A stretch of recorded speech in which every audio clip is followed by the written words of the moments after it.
शंकरं शंकराचार्यं केशवं बादरायणं सूत्रभाष्यकृतौ वन्दे भगवन्तौ पुनः पुनः।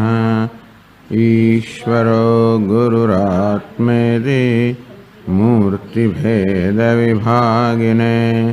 व्योमवद्व्याप्तदेहाय दक्षिणामूर्तये नमः। मंगलं दिशतु मे विनायको मंगलं दिशतु मे सरस्वती।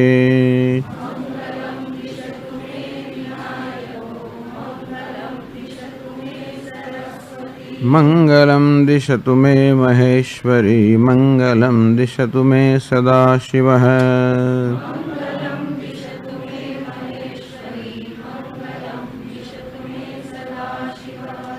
विश्वं दर्पणदृश्यमाननगरे तुल्यन्निजान्तर्गतं पश्यन्नात्मनि मायया बहिर्भूतं भूतं यथा निद्रया। यः साक्षात् कुरुते प्रबोधसमये स्वात्मानमेवाद्वयं तस्मै श्री गुरुमूर्तये नमः। इदं श्रीदक्षिणामूर्तये। भूरम्भां शनलो नीलोऽम्बरमहर्नाथो हिमांशुः पुमान् इत्याभाति चराचरात्मकमिदं मूर्त्यष्टकम्। नान्यत्किञ्चन विद्यते विमृशतां यस्मात् परस्माद्विभोः तस्मै श्री गुरुमूर्तये नमः। इदं श्रीदक्षिणामूर्तये।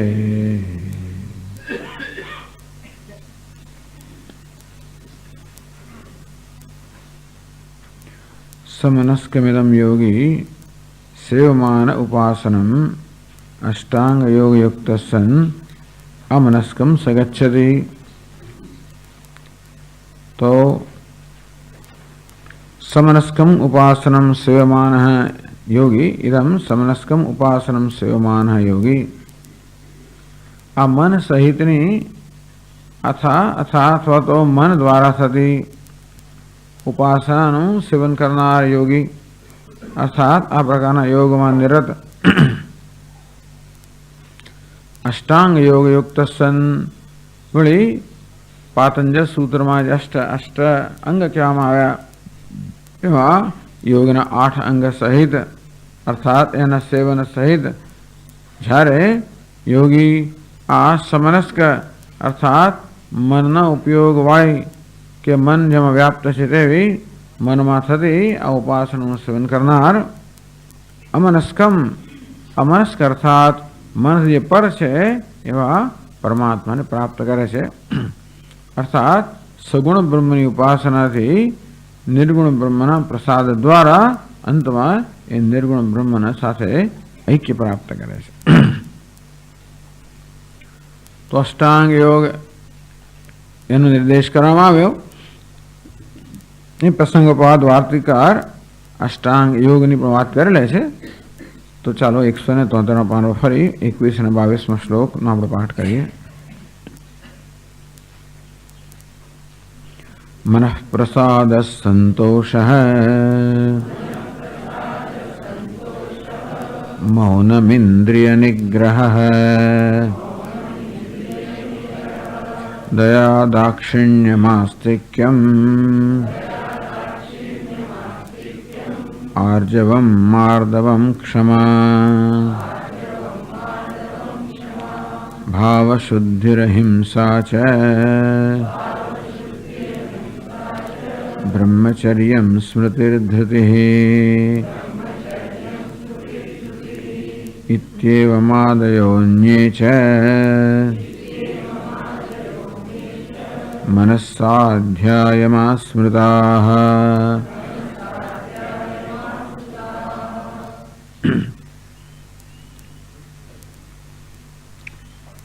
मनः प्रसादः, मनसः प्रसादः, मनसः प्रसन्नता। तो मननी प्रसन्नता એને પણ એક યમ કહેવામાં આવ્યો. લક્ષ્ય વિક્ષેપ અભાવેન અવસ્થિતિ, પોતાના લક્ષ્યમાં કોઈ પ્રકારના વિક્ષેપથી મુક્ત રહીને પોતાના લક્ષ્યમાં અવસ્થિતિ. તો ગઈકાલે ચર્ચા કરી તે મન પ્રસાદ, મનની પ્રસન્નતા તો આપોઆપ બનતી હોય છે, પણ યોગશાસ્ત્રમાં અન્યત્ર કહ્યું તે પ્રમાણે આ મનની પ્રસન્નતાનો અભ્યાસ પણ કરી શકાય. મૈત્રી, મુદિતા, કરુણા, ઉપેક્ષા કહેવામાં આવ્યું. તો સુખ દુઃખ પુણ્યાપુણ્ય વિષયાણામ ભાવનાતઃ ચિત્ત પ્રસાદનમ, આ પ્રકારની ભાવના કરવાથી ચિત્તનો પ્રસાદ કે મનની પ્રસન્નતા રહે. મૈત્રી, મુદિતા, કરુણા અને ઉપેક્ષા આ યમ કહી શકાય, કારણ કે મન જ સાધ્ય છે. તો મનની સાધ્ય હોય એને યમ કહેવાય. તો મૈત્રી ટૂંકમાં આપણા તો 4 પ્રકારના લોકો સાથે આપણે વ્યવહાર કરવો પડતો હોય છે. આપણા સમાન હોય, આપણાથી આગળ વધેલા હોય, આપણાથી પાછળ હોય અને આપણા વિરોધી હોય. આ 4 પ્રકારના લોકો હોય. લગભગ એમાં બધાનો સમાવેશ થઈ જાય. તો આ બધા સાથેના સંપર્કમાં આપણા મનમાં કોઈને કોઈ રીતે કંઈક વિક્ષેપ થતો હોય છે. આપણા સમાન લોકોના સંપર્કમાં આવીએ, કોઈના સમાન વ્યક્તિના, તો મનમાં એક સ્પર્ધાની લાગણી જન્મતી હોય, આગળ વધવાની લાગણી જન્મતી હોય છે. કોઈ ચઢિયાતા કે આગળ વધેલા એ વ્યક્તિના સંપર્કમાં આવીએ તો મનમાં સામે ઈર્ષ્યાની ભાવના જન્મતી હોય, અસૂયાની ભાવના જન્મતી હોય, એના ગુણમાં દોષ દર્શન એવી જાતની વૃત્તિ જન્મતી હોય. કોઈ આપણા કરતાં ઉતરતો હોય, આપણા જેવું ન હોય, આપણા જેવા ગુણો ન ધરાવતો હોય, તો ક્યારેક જરાક ઘૃણા કે તુચ્છકાર એવું જન્મતું હોય છે. અને આપણો વિરોધી હોય, આપણો દ્વેષ કરનારો હોય તો એના પ્રત્યે પ્રતિકાર જન્મતો હોય. આ ચારે આમાંની કોઈ પણ વૃત્તિ આપણા મનને વિક્ષેપ કરનારી છે. એટલે કહ્યું ને કે ભાઈ વિક્ષેપ અભાવેના. તો આ રીતે રોજબરોજના વ્યવહારમાં મનમાં નાનો નાનો વિક્ષેપ જન્મતો હોય છે. એ વિક્ષેપની કદાચ બહુ નોંધ ન લેવાય, વિક્ષેપ જરાક જન્મે પાછળ જતો રહે. આપણને એમ કે આ બધાની કંઈ ખાસ અસર થતી નથી, પરંતુ નાનામાં નાનો વિક્ષેપ પણ એની બી નાનકડી અસર છોડીને જતો હોય છે. જેમ આપણા વસ્ત્ર પર એક જરાક થોડો ડાઘો પડે તે પણ અસર છોડીને જાય. આ તે રીતે મનના પોત પર આવતા વ્યવહારો, કંઈક દ્વેષ, કંઈક ઈર્ષ્યા, આવી વસ્તુઓ કંઈ ને કઈ પ્રકારની અસર છોડીને જતી હોય છે. અને તેથી પ્રતિપક્ષ ભાવનાથી સતત એ વસ્તુને શુદ્ધ કર્યા કરવી. અમુક તો વ્યવહારમાં કહ્યું કે આપણા સમાન સાથે મૈત્રીની ભાવના. આ મૈત્રી સમાન લોકો સાથે જ હોય. ઈર્ષ્યાની ભાવના એટલે પેલી સ્પર્ધા, કોઈને જોઈને સ્પર્ધા કરવી, આગળ વધી જવું, એ પ્રકારની વૃત્તિ મને વિક્ષેપ કરનારી છે. તો મૈત્રી એટલે સ્નેહનો સંબંધ, પ્રસન્નતાનો સંબંધ. મુદિતા આપણાથી આગળ વધેલા હોય એના પ્રત્યે ઈર્ષ્યાની ભાવના થવી, કે એના ગુણમાં દોષનું દર્શન થવું.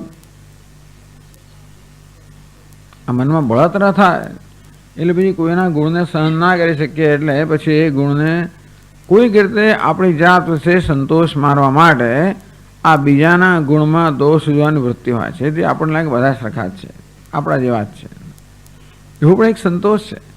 બધા એવા સારા સ્વામી, બધા એવા ને એવા જ છે એમ માનવાથી એક સંતોષ થાય છે. કે હાલો ટૂંકમાં આપણને એવા રહેવા માટેનો એક પરવાનો મળી જતો એવું લાગે છે, જાણે કે દુનિયા જે હોય તે. પણ જે આપણે આગળ વધેલા હોય એના માટે એને પ્રત્યે ઈર્ષ્યા કરવાને બદલે મુદિતા અર્થાત પ્રસન્ન થવું, એના સુખથી સુખી થવું. એ કોઈના સુખથી સુખી થઈએ હું જેમ સુખી થવા ઈચ્છું તેમ બધા ઈચ્છતા હોય છે. તેથી અન્યના સુખે જો સુખી થઈએ તો ક્યારે દુઃખી થઈ જ ના શકીએ. અને દુઃખીઓ તો કરુણા, જે દુઃખી માણસો હોય એના પ્રત્યે કોઈ ઘૃણા કે એવી ભાવના સેવાના બદલે કરુણા. જેનો કેવો છે, આટલું નથી કરતો ને આટલું નથી આવડતું આમ એમ કરે ને, એટલે આપણે કશીક વસ્તુ સિદ્ધ કરી હોય, આપણે માટે જે સરળ હોય એ જ્યારે બીજું ના કરે આપણે કે કેવો છે આટલું નથી આવડતું, તો કે નહીં એ પ્રકારની લાગણી નહીં, એના પ્રત્યે કરુણા. કે જે પ્રકારનો લાભ આપણને મળ્યો છે એવો લાભ એને ના મળ્યો હોય, જે પ્રકારનો આપણો ઉછેર થયો હોય, જેવી કેળવણી આપણને મળી હોય, જેવી તક આપણને મળી હોય એવી ના મળી હોય, તો ભગવાન આપણને જે પ્રકારની બુદ્ધિ કે વસ્તુ આપી બીજા ના આપી હોય, એ માટે કોઈ ઘૃણા કે તિરસ્કારને પાત્ર નથી. તેથી કરુણા. અને ચોથા, જે આપણો દ્વેષ કરતો હોય, આપણો વિરોધી હોય એની પ્રત્યે પ્રતિકારની ભાવનાને બદલે ઉપેક્ષા. પ્રતિકારની ભાવના બદલે ઉપેક્ષા, ઈર્ષ્યાને બદલે મુદિતા, સ્પર્ધાને બદલે મૈત્રી અને ઘૃણાને બદલે કરુણા. ભાવનાત ચિત્ત પ્રસાદનમ. આ પ્રકારની ભાવનાઓ જાળવી રાખવાથી આમાં યમ એટલા માટે આવ્યો કે આપણા મનમાં સાધારણ રીતે કે સ્વભાવથી પેલી સ્પર્ધા, ઈર્ષ્યા, પ્રતિકાર આ પ્રકારની લાગણીઓ જન્મતી હોય છે.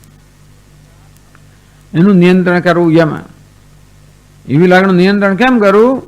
પ્રયત્નપૂર્વક આ રીતે મૈત્રી, મુદિતા, કરુણા, ઉપેક્ષા આ પ્રકારની વૃત્તિઓનું પ્રયત્નપૂર્વક સેવન કરવાથી પેલી વૃત્તિનું નિયંત્રણ થાય. એ રીતે આ મનઃ પ્રસાદ, મનની પ્રસન્નતાને પણ યમમાં ગણી શકાય. સંતોષ યદૃચ્છાલાભ સંતુષ્ટિ. સંતોષ, આમ તો યોગશાસ્ત્રમાં સંતોષને નિયમમાં કહ્યું છે. શૌચ, સંતોષ, તપ, સ્વાધ્યાય, ઈશ્વર પ્રણિધાન. પછી સંતોષને યમમાં ગણી લેવામાં આવ્યો. કારણ કે અસંતોષ પણ એક વૃત્તિ છે. પોતાની પાસે જે છે એનાથી સંતોષ ન થવો, અસંતોષ હોવો. આમ તો માણસને મુખ્યત્વે પોતાની જાતથી સંતોષ નથી.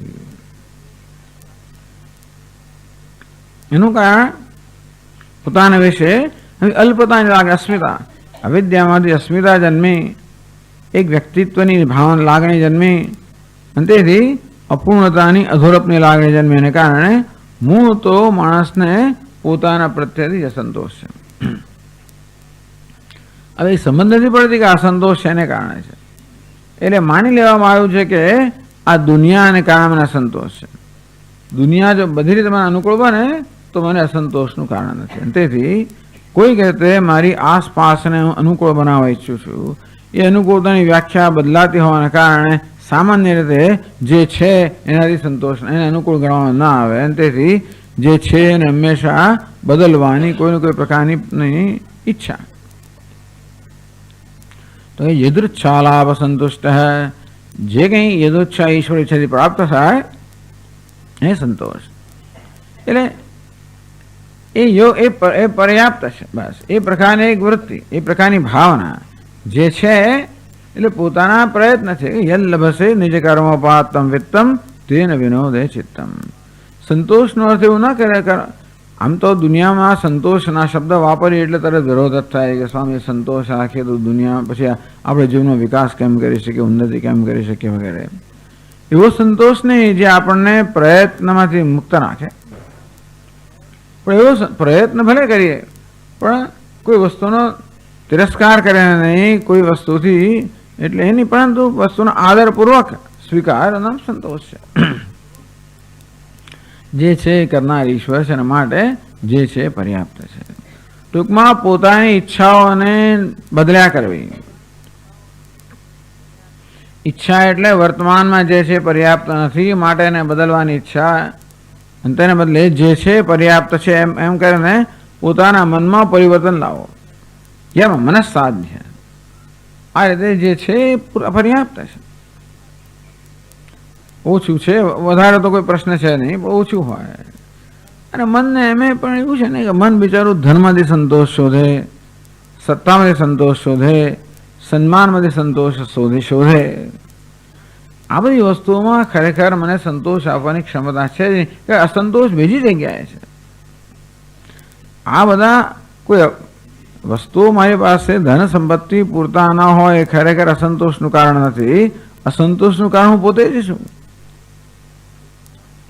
જે પ્રકારની અપેક્ષા મને મારા પ્રત્યે જે અપેક્ષા હું પૂરી કરી શકતો નથી, અને તેથી મને મારાથી અસંતોષ હોવાના કારણે બહાર વિશે અનેક પ્રકારની ફરિયાદો છે. તેથી ચાલો આ એક મૂલ્ય છે, આ એક ભાવના યદૃચ્છા લાભ સંતુષ્ટ કે સંતુષ્ટિ, જે યદૃચ્છા અર્થાત ઈશ્વર ઈચ્છાથી પ્રારબ્ધથી જે થાય, જે પ્રાપ્ત થાય એ સંતોષ. મેં પ્રયત્ન કર્યો અને જે એટલે પ્રસાદ બુદ્ધિ પણ, તો પ્રયત્ન કરવાના પરિણામે જે ફળ મળે એને પ્રસાદ બુદ્ધિથી પ્રસન્નતાથી સ્વીકારી લેવું. આ બધા મૂલ્યમાં ઈશ્વરને કોઈ રીતે આપણા જીવનમાં લાવવાની જરૂર તો પડવાની જ. ઈશ્વર જે આપે છે એ પર્યાપ્ત છે, એ તો સંતોષ જન્મે. એટલે આમ તો આપણે આપણી પોતાના પ્રયત્નથી આ વૃત્તિઓ જાળવી શકીએ, પરંતુ જો ઈશ્વરના દરેકની અંદર કોઈને કોઈ રીતે લાવવામાં આવે તો આ બધા મૂલ્યોનું પાલન કરવું સરળ થાય છે. યદૃચ્છાનો અર્થ કર્યો, ઈશ્વર ઈચ્છા પણ કર્યો અર્થ. આમ તો યદૃચ્છા એટલે પ્રારબ્ધ વશાત, પણ યદૃચ્છા એટલે પ્રારબ્ધ ઈશ્વરની જ ઈચ્છા છે. ઈશ્વર ઈચ્છા જે પ્રાપ્ત થાય એને સંતોષ.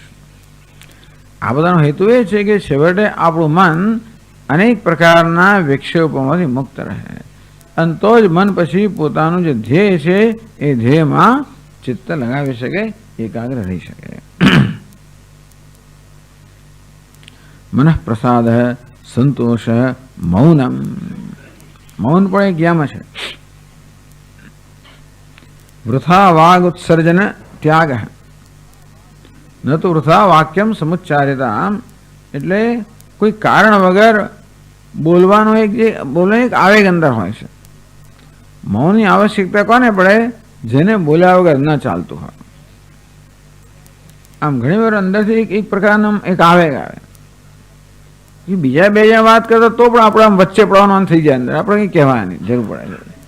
આપણે પેલાને ખબર નથી, પેલો બરાબર એમ કરીને ટૂંકમાં આવી રીતે બોલવાનું, અથવા અંદર કંઈક આમ વસ્તુ જન્મી હોય તો પછી એ વ્યક્ત કર્યા વગર ના આજે ચાલે.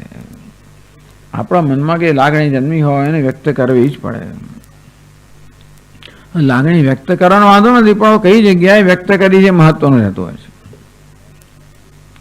અને તેથી અયોગ્ય જગ્યાએ લાગણી વ્યક્ત કરવામાં આવે તો એ લાગણીનો કોઈ એનો ઉત્તર તો ના જ મળે, એનું સમાધાન તો ના જ મળે, પણ શક્ય છે કે ઉલટો આપણો લાભ લેવાય. ટૂંકમાં યોગ્ય જગ્યાએ કે અનધિકારને કહેવામાં આવે તો પછી છેવટે આપણે ઉઘાડા પડીએ, અથવા તો એની વસ્તુનો ભવિષ્યમાં લાભ લેવાય. જો તું તો આવો જ છે, આવું જ કરે છે વગેરે. અને તેથી આપણા એટલે કશું આપણી લાગણી વ્યક્ત કરવામાં, કશું કરવામાં બહુ સાવધાનીની આવશ્યકતા હોય જ છે. ન તો વથા વાક્યમ, ટૂંકમાં જે જરૂર નથી એવું કોઈ વસ્તુ ના બોલવી. એક શબ્દ ચાલતો હોય તો બેનો ઉપયોગ ના કરવો. અમારા સ્વામીજી તો આ વિષયમાં બહુ ભાર આપતા હોય છે શબ્દના પ્રયોગમાં. એટલે ઘણીવાર એકના બદલે આપણે અનેક પર્યાય શબ્દો બોલી નાખતા હોઈએ, જરૂર નથી. હા, એક શબ્દ ન સમજાતો હોય તો એવું લાગતું હોય કે એક શબ્દને જરા એમાં રહેલા અર્થોનો વિસ્તારની જરૂર છે તો જરૂર કરો, ના નથી. પરંતુ ઘણી વાર પેલી એક ભાષાના એક પેલા મોહને કારણે ફ્લાવરી લેંગ્વેજ, તો એ બધું સરસ છે. જ્યાં શોભે ત્યાં બધું શોભતું હોય ને, સાહિત્ય બધું શોભે. આ વેદાંત સાહિત્યમાં ના ચાલે, આ બધા મૂલ્યો બધે ના ચાલે. બ્રહ્મચર્ય ફલાણ ઢીકા સાહિત્યમાં કોઈ ચાલે જ નહીં તો પછી એ લોકોનું તો સાહિત્ય રહે જ નહીં. ત્યાં તો જે વર્ણનો આ બધા શૃંગાર ને બધા લગતા જ, આમાં ત્યાં બ્રહ્મચર્ય ના, એટલે જે જગ્યાએ જે ચાલતું હોય ત્યાં એ ચાલે. આ બધું બીજે ના. એટલે આ તો વેદાંત ને યોગની વાત છે, અંતર્મુખ થવાની વાત છે. તેથી આત્મામાં ચિત્તને એકાગ્ર કરવાની વસ્તુ છે કે ઈશ્વરમાં. તો અહીંયા મૌન બરાબર છે. તમે સેલ્સમેનોને બોલો નહીં તો ચાલે ને પછી, એટલે ટૂંકમાં શું કામ કરવાનું છે ત્યાં વૃથા વસ્તુ જ બોલવામાં આવતી હોય છે મોટે ભાગે, કારણ કે કયું ખાતું નથી છતાં એ બોલવાની કળા છે. એટલે ઘણી જગ્યાએ બોલવાની કળા સાધ્ય કરવી પડતી હોય છે. કઈ જાતનો વ્યવસાય આપણે કરીએ છીએ, પણ જે સાધક છે, જે યોગનું જે અનુષ્ઠાન કરવા માંગે છે એને તો વૃથા વાક્ય ન બોલવું, એટલે કારણ કે મનની ચંચળતા બતાવે. છેવટે તો આ મનસ સાધ્ય છે. આ મનની ચંચળતા છે એ જ ઘણીવાર શરીરની ચપળતાના રૂપમાં અને ઘણીવાર આ બિનજરૂરી વાક્યો કે બિનજરૂરી વાતોના રૂપમાં આ મનની ચપળતા કે અસ્વસ્થતા વ્યક્ત થતી હોય છે. અને તેથી મનમાં એક આવે કે પહેલાં હું કહી દઉં, આ કહી દઉં, બોલી જાઉં. અને તો આપણે પ્રશ્ન પૂછીએ કે ભાઈ આ જરૂરી છે કે નથી, જરૂરી ન હોય તો ન બોલો. અને એ રીતે મનનો પેલો સ્વભાવ છે એનું નિયંત્રણ થાય. વાક તપસની ભગવાને વાત કરી કે સત્ય બોલવું, પ્રિય બોલવું, હિતકર બોલવું અને કોઈની લાગે ન દુભાય એનું ધ્યાન રાખવું. આપણા વાક્યો વચનો દ્વારા બીજાની લાગણીને ઠેસ ન પહોંચે. જે બોલીએ તે સાચું હોય તો જ બોલીએ. સાચું બોલવાનો આગ્રહ નથી, પણ બોલીએ તો સાચું બોલવાનો આગ્રહ રાખવાની જરૂર નથી. બોલવાનો આગ્રહ રાખવાની જરૂર જ નથી. બોલીએ તો સાચું બોલવાનો આપણો આગ્રહ હોય, ઈચ્છનીય છે. એ સત્ય પણ જરા પ્રિય કે મધુર ભાષામાં બોલાય. સાચું કહીએ પણ કડવું લાગતું હોય તો પછી આપણે વિચાર કરવો જોઈએ. આ બધા જે વાક તપસ જે નિયમો કહેવામાં આવ્યા એ બધાનો પણ મૌન એટલે ન બોલવું, એના કરતાં યોગ્ય બોલવું. એમાં એ યમ રહેલો છે, અર્થાત એમાં મનનો સંયમ રહેલો છે. ઇન્દ્રિય નિગ્રહ બહુ મોટી વાત કરી હતી. ઇન્દ્રિય નિગ્રહ એમાં તો વાણી પણ આવી જ ગઈ છે કે પછી ઇન્દ્રિય નિગ્રહ, જેને દમ કહેવામાં આવે છે વેદાંતમાં. ઇન્દ્રિયો એટલે કે ઇન્દ્રિયના જે સ્વાભાવિક આવેગો હોય છે. રસનેન્દ્રિયમાં કશું ચાખી લેવાનો સ્વાભાવિક ખાઈ લેવાનો આવેગ હોય. ઘ્રાણેન્દ્રિયમાં કશું તરત નાકમાં લગાવી દીધું ટૂંકમાં સૂંઘવાનો આવેગ હોય. એટલે આ બધી ઇન્દ્રિયોમાં ઇન્દ્રિયના વિષયોને ભોગવવાનો એક સ્વાભાવિક આવેગ હોય છે. આમ જરાક સ્પર્શ કરી લેવો, સૂંઘી લેવું, મોં મૂકવું, ચાખી લેવું, જોઈ લેવું, સાંભળી લેવું, આવી જાતના સ્વાભાવિક આવેગો ઇન્દ્રિયમાં હોય છે. આમ તો મનમાં હોય છે, પણ એવા સ્વાભાવિક થઈ ગયા કે એને ઇન્દ્રિયના આવેગ કહેવામાં આવે છે. એટલે આપણું ધ્યાન ન હતો, આપણે ખબર પણ ના પડે તેવી રીતે આ નાના આવેગો આપણી પાસે કશી ને કશી નાની પ્રવૃત્તિ કરાવ્યા કરતા હોય. અને તેથી હાથની ચપળતા હોય, પગની ચપળતા હોય, શરીરની ચપળતા હોય, આંખોની ચપળતા હોય, કાનની ચપળતા હોય. જરાક થાય તરત કાન સરવા થઈ જાય. જે વસ્તુ ચપળ તારે બધું સાંભળીને શું કામ, દુનિયામાં એવું એક સ્વભાવ હોય. મોટા બધું નકામ વાંચવાનું, જે આવે તો આવે એટલા વાંચવા, જે હોય જે આવે વાંચવા હોય. ઘણા કોઈ ટેવ હોય છે એના બાજુમાં બીજાના આપણે કાગળ છાપું લઈને વાંચવાનું. લોકો બીજાનો કાગળ લઈને એટલે ટૂંકમાં પેલા આપણે જૂઠવી એટલો બધો આવેગ પણ હોય છે. પેલો જે હોય વાંચવાનો આવેગ એવો હોય છે કે પેલા લઈ લે છે. એટલે કોઈ બેઠા હોય જે હોય બીજાના ટેબલ પર બેઠા છે, આપણે બીજાના કાગળ એવું કશું જ નહીં. એમ બસ એવી ટેવ પડી ગઈ છે. અને તેથી આવું પણ ખરું, અંદર જોવાનું, બીજાના ઘરમાં નજર નાખવાની, પેલાનું આમ કાન ફૂસ આમ સાંભળવાનું, પેલાનું વાંચી લેવાનું, આવી જાતની એવી વૃત્તિઓ હોય છે. આ બહુ નાની વૃત્તિઓ પણ આપણા મનને વિક્ષિપ્ત રાખે જ છે. આ બધી પણ ઇન્દ્રિય ચંચળતા કહેવાય, ઇન્દ્રિય સંયમ. આ બધા જ સ્તરે ઇન્દ્રિયો સંયમ એટલે સાવધાનીપૂર્વક આ પ્રકારની જે વૃત્તિઓ હોય એ વૃત્તિઓનું નિયંત્રણ કરવું. આ રીતે એમ કરતા કરતા આપણે આ યમથી આપણે આપણા મન પર પ્રભુત્વ પ્રાપ્ત કરીએ છીએ. આ યમની તો બહુ મોટી અને બહુ મહાત્મ્ય બહુ મોટું છે. તો આ રીતે એટલે આ સાવધાની દ્વારા, સતત સાવધાની દ્વારા યુક્ત આહાર વિહારસ્ય યુક્ત ચેષ્ટસ્ય કર્મસુ, આહારમાં, વિહારમાં, કર્મ વિચેષ્ટામાં દરેકમાં પ્રમાણ, દરેકમાં સાવધાની, દરેકમાં જે યોગ્ય હોય તે જ કરવું.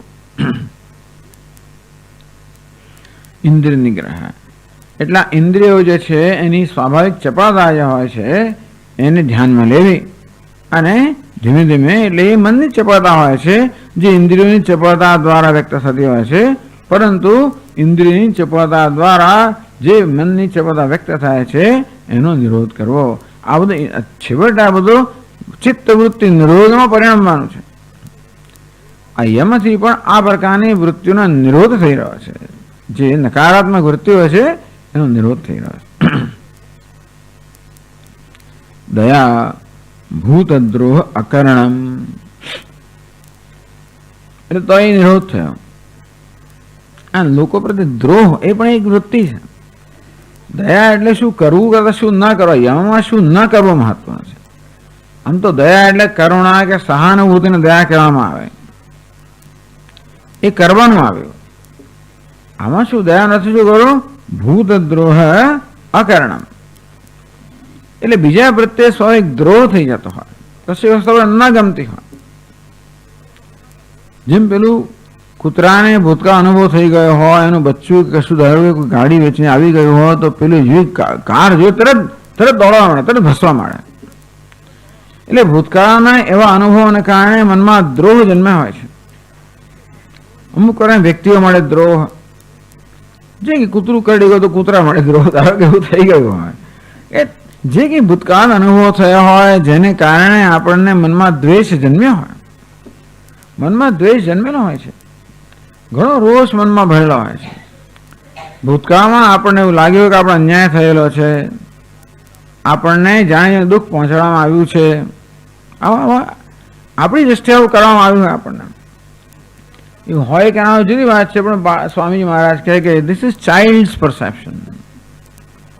એટલે બાળક પોતાની બાળક બુદ્ધિથી જગતનું નિરીક્ષણ કરીને પોતાની રીતે જાત જાતના નિર્ણયો કરતું હોય છે. અને તેથી પોતાને જે અનુભવ થયા હોય, પોતે જે અનુભવ થયા હોય એનું પોતે જ અર્થઘટન કર્યું હોય, એ પ્રકારે મનની અંદર ઘણી બધી છાપ અંકાઈ ગઈ હોય છે. અને તેથી અમુક પ્રત્યે આમ દ્વેષ, આપણે ઇતિહાસ વાંચીએ હિન્દુસ્તાનનો એટલે દ્વેષ, મુસલમાનો દ્વેષ જન્મે જ કે આ શું કર્યું છે એમણે. એટલે આપણા સોમનાથનો ઇતિહાસ હોય, ગમે તે ઇતિહાસ વાંચીને જે બધા આક્રમણ થયા છે એટલા મેં વિચાર આવતા મનની અંદર એક આવેગ આવે, દ્રોહ આવે, દ્વેષ થઈ જાય. આ બધી વટાળા પ્રવૃત્તિઓ કરતા હોય છે આપણા હિન્દુઓના. આ લોકો ધર્માંતરણ કરી કરીને દ્વેષ શું કરે, એટલે મનમાં આવી રીતે દ્રોહ, અને જેવું સામે આવી તો કંઈક થઈ જાય આપણાથી, એવું પણ થઈ જાય. એટલે એવી જાતની વૃત્તિ હોય છે સામે આવવા તો એટલે આવો એટલે કહ્યું દયા એટલે દ્રોહ અકર્ણમ. ટૂંકમાં ચાલો એ લોકોએ જે કર્યું કે જે થાય છે એનો માટે દ્રોહ કરવો, કે આ પ્રકારની પ્રેરણા એમને મળે છે, આવો સ્વભાવ આપ્યો છે, કોઈકે એમને આવી પ્રેરણા આપી છે અને માટે આવી રીતે વર્તન થાય છે. તેથી આ દયા એટલે દ્રોહ અકર્ણમ. મનમાં જે દ્રોહ કે રોષ કે દ્વેષ હોય એમાંથી, એ પ્રકારની વૃત્તિમાંથી મનને મુક્ત રાખવું, એ વૃત્તિનું નિયંત્રણ કરવું, એ રીતે દયાનો અર્થ કરવામાં આવે. દયા દાક્ષિણ્યમાસ્તિક્યમ, દાક્ષિણ્ય દક્ષતા, વ્યવહાર દક્ષતા. તો દાક્ષિણ્ય એટલે વ્યવહારમાં દક્ષતા. હવે એ તો કે આપણા હાથમાં નથી વ્યવહારનો દક્ષતા, એટલે કહ્યું કે આગ્રહ રાહિત્યમ ઇત્યેતત. તો વ્યવહાર અમુક જ પ્રકારનો હોવો જોઈએ, એ પ્રકારના આગ્રહની રાહિત્ય. એટલે પછી જેમ તેમ વર્તવું એવું નથી. એટલે ટૂંકમાં જેમ સ્વામી મારે પાયજામા વૃત્તિ એવું નહીં, જે હવે ચપ ચાલતા એવું નથી, પણ બીજાઓ પ્રત્યેના આગ્રહનું રાહિત્ય. આગ્રહ બે પ્રકારનો હોય છે કે આપણે બીજાઓ પ્રત્યે આગ્રહ રાખતા હોય કે બીજાઓએ શું કરવું, અને બીજા આગ્રહ છે આપણે કેવા હોવા જોઈએ. આપણે કેવા હોય એ આગ્રહ ભલે જાળવી રાખીએ, પણ બીજા કેવા હોવા જોઈએ એ પ્રકારના આગ્રહો જેટલે ઓછા હોય એટલે સારા. એટલે આમ આગ્રહ પણ એ મનનો એક આવેગ છે. તરત દરેક સ્થિતિમાં આપણા મન હંમેશા માગણી કરવાનું કે આમ હોવું જોઈએ, આમ કેમ બેઠું છે, આમ કેમ કરે છે, આમ કેમ બોલે છે, આમ કેમ કપડાં પહેરે છે, આમ કેમ માથું ઓળ્યું છે, આમ જેવા જાતના આગ્રહ. જૂના જમાનાના મહાત્માઓ તો કહે જ પોતાના શ્રોતાઓને કે ભાઈ એ મહિલા વર્ગ એ સબકો એસા હોતા, પર શું છે ચાંદલો કરવો જોઈએ ને ફલાણું કરવું જોઈએ ને માથે ઓળવું જોઈએ, જે કંઈ આગ્રહ રાખતા હોય ટૂંકમાં. એટલે આવી જાતના એ તો આજે ખાલી દ્રષ્ટાંત આપ્યો કે કેવી રીતે આપણે જે કંઈ વસ્તુનો સાથે વ્યવહાર કરીએ છીએ એ વિશે આપણા મનમાં કેવા પ્રકારની માંગણી હોય છે. એ ન હોય તો આપણે અસ્વસ્થ બની જતા હોય. તકલીફ તો આપણા માટે જ છે, અને તેથી આપણી ઈચ્છા પ્રમાણે આગ્રહ પ્રમાણે વસ્તુના તો આપણે પોતે જ અસ્વસ્થ બની જતા હોઈએ છીએ. તો કે નહીં, આસપાસનું જગત કેવું છે એને કારણે આપણે અસ્વસ્થ બની જઈએ એ યોગ્ય છે. તેથી બીજાઓ પ્રત્યેના આગ્રહનો અભાવ કે ત્યાગ, એટલે આપણા મનમાં અન્ય વ્યક્તિએ કે અન્ય વસ્તુએ કેવા હોવા જોઈએ એવો આગ્રહ જન્મે એટલે તરત એનું નિયંત્રણ કરે, યમાં થયા. વ્યવહારમાં દક્ષતા એટલે સાવધાની પણ કહી શકાય. વ્યવહારની અંદર સાવધાની એટલે કે બેદરકારનો અભાવ. જેમ ભગવાન યુક્ત આહાર, દરેક વ્યવહારની અંદર આપણે સાવધાન રહેવું ને વ્યવહાર યોગ્ય રીતે કરવો. કાર્યમ કર્મ કરોતિ, ભગવાન કહે જે કરવા યોગ્ય છે એ પ્રકારનું કર્મ કરે. આમ દરેક સંજોગોમાં જે કરવા યોગ્ય છે એવું કરવાનું. તો એમાં પણ એમ એ રીતે આવ્યો કે આપણે બેદરકારી ન ચલાવી શકાય. આપણે કંઈ કર્મ કરતા હોઈએ ત્યારે જો આપણે સાવધાન ન હોઈએ, જો આપણું બેધ્યાન હોઈએ કે બેદરકાર હોઈએ તો પછી એ કર્મ બરોબર થતું નથી આવતું. તેથી આમ બેદરકારી કે અસાવધાની જે વૃત્તિ હોય એનું નિયંત્રણ કરવું, અને તેથી વ્યવહારમાં આ પ્રકારે સાવધાની રાખવી એને દક્ષતા કહી શકાય. અથવા આ ટીકાકાર કહે છે તે પ્રમાણે આગ્રહ, અન્ય પ્રત્યેથી આગ્રહોનો ભાવ. પોતે કેવો વ્યવહાર કરવો છે અને આગ્રહ ભલે રાખીએ તો સાવધાની રહે.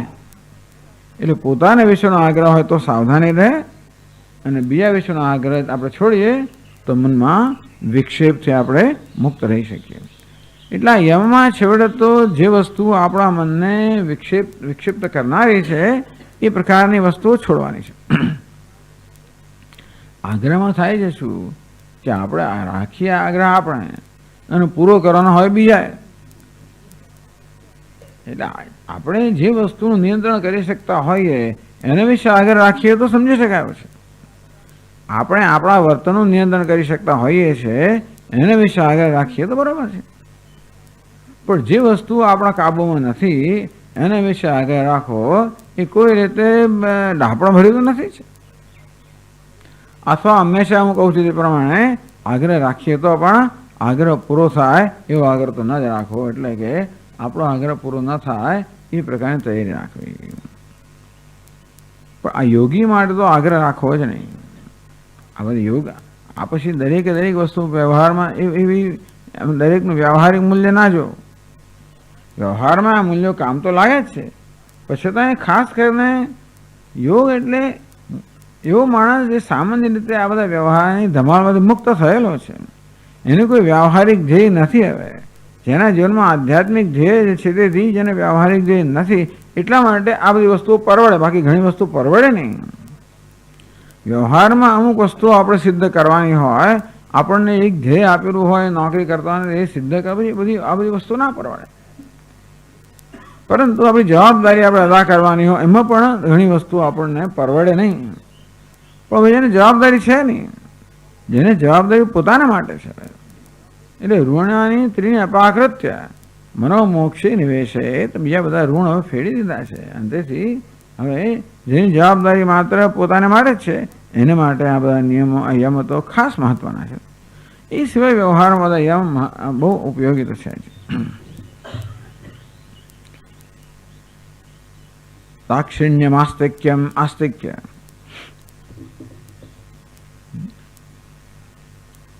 શાસ્ત્રાદિ ઉક્ત વિષય વિશ્વાસ.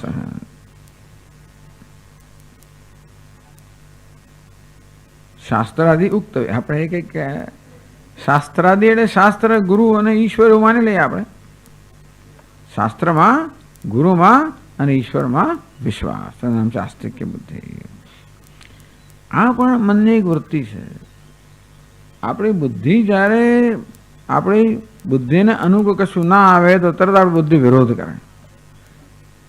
શાસ્ત્ર પણ કશું કહેતું હોય એ એ આપણી બુદ્ધિને અનુકૂળ ના હોય તો શાસ્ત્રનો વિરોધ કરીએ, ઈશ્વરનો વિરોધ કરીએ.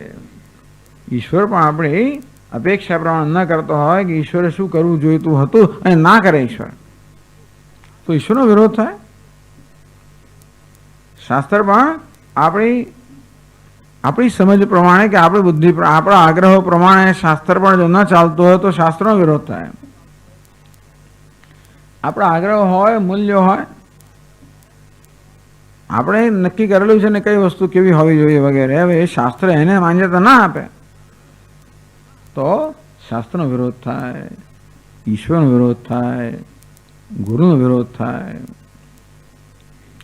આ રીતે બુદ્ધિમાં વિરોધ કરવાનો પણ એક આવેગ હોય છે. આસ્તિક એટલે એ પ્રકારના આવેગનું નિયંત્રણ કરવું. અહીંયા એટલે બધા આવેગોનું નિયંત્રણ છે. તો આસ્તિક્યમાં, શ્રદ્ધામાં પણ આમાં પણ આવેગનું નિયંત્રણ. ખરેખર તો શ્રદ્ધા જેમ વિવેક ચોડામણીમાં વર્ણન કરવામાં આવ્યું કે સમજાવવામાં આવ્યું તે પ્રમાણે સત્ય બુદ્ધિયાવધારણા. આ શાસ્ત્રને, ગુરુને, ઈશ્વરને જ્યારે આપણે સાંભળીએ કે એમનું વિચારીએ કે એમના વિશે એ વિષયનો ખ્યાલ આવે કે તરત સાચું છે એ પ્રકારની જ્યારે ભાવના જન્મે, વૃત્તિ જન્મે, એનું નામ શ્રદ્ધા. પણ અહીં તો યમના સંદર્ભમાં શું કહેવામાં આવ્યું કે આ લોકો આ વિષયમાં જે વિરોધ છે એ વિરોધનો ત્યાગ. વિશ્વાસ એટલે આપણા મનમાં અવિશ્વાસ જન્મવાની એક ટેવ પડી ગઈ હોય તો એ અવિશ્વાસ કે વિરોધની જે વૃત્તિ છે એ વૃત્તિનું નિયંત્રણ કરવું અને આસ્તિક્ય કહેવામાં આવ્યું. આર્જવમ, રુજુત્વમ, અકુટિલત્વમ. રુજુ સીધા સરળતા. આર્જવ એટલે સરળતા, મનની સરળતા. કુટિલતાનો અભાવ એટલે બહાર કશુંક વર્તનમાં અને મનમાં કશુંક એ પ્રકારની વસ્તુઓનો અભાવ, એ પ્રકારના એટલે અથવા તો મનના ઈરાદાઓ ઘણીવાર સરળ નથી હોતું, તેથી બહાર કંઈક કહેવામાં આવે ને ઈરાદો બીજા કોઈ પ્રકારનો હોય. જો કે વસ્તુના આપણે ભાવ શુદ્ધિમાં પણ ગણી શકીએ. હવે રુજુત્વમ ને ભાવ શુદ્ધિ પણ એટલે કુટિલતાનો અભાવ, કપટનો અભાવ. એ પણ આપણે કુટિલતા, કપટની વ્યવહારમાં જરૂર પડતી હોય છે, એટલા માટે આપણે રાખ્યું હોય છે. ટૂંકમાં મનની અંદર થોડું કપટ કરવું, માણસે જરાક થોડોક છેતરવો, એને ભ્રમમાં રાખવો, એ ક્યારેક આપણા લાભમાં હોય છે. એ કઈ રીતે કે આપણી અંદરની જે કંઈક મર્યાદાઓ હોય, આપણા જે કે પોતાના દોષો હોય, એ દોષો બહાર પડી જતા હોય, આપણે સ્વીકારી શકતા નથી હોતા. એટલે કુટિલતા કેમ હોય છે? આપણા પોતાના દોષ કે આપણી પોતાની મર્યાદાઓ કે નબળાઈઓ ન સ્વીકારવાને કારણે ઘણી વાર તો એટલે દોષને કે છુપાવીએ અને તે માટે કુટિલતા અથવા તો દોષ જેના ખરેખર દોષને ગુણ તરીકે પણ દેખાડે એવું પણ થતું હોય છે. અને આ રીતે માણસ સરળ નથી હોતો, સરળતાનો અભાવ હોય છે. એટલે આ બધું અજ્ઞાનમાંથી જન્મેલી વસ્તુઓ છે. અજ્ઞાનને કારણે અહંકારને કારણે ભય કે અસલામતી. મારું શું થશે, આમ થશે તો મારું શું થઈ જશે, જો હું ઉઘાડો પડી જઈશ તો મારું શું થઈ જશે, જો મારી મર્યાદા છતી જઈ શું થઈ જશે.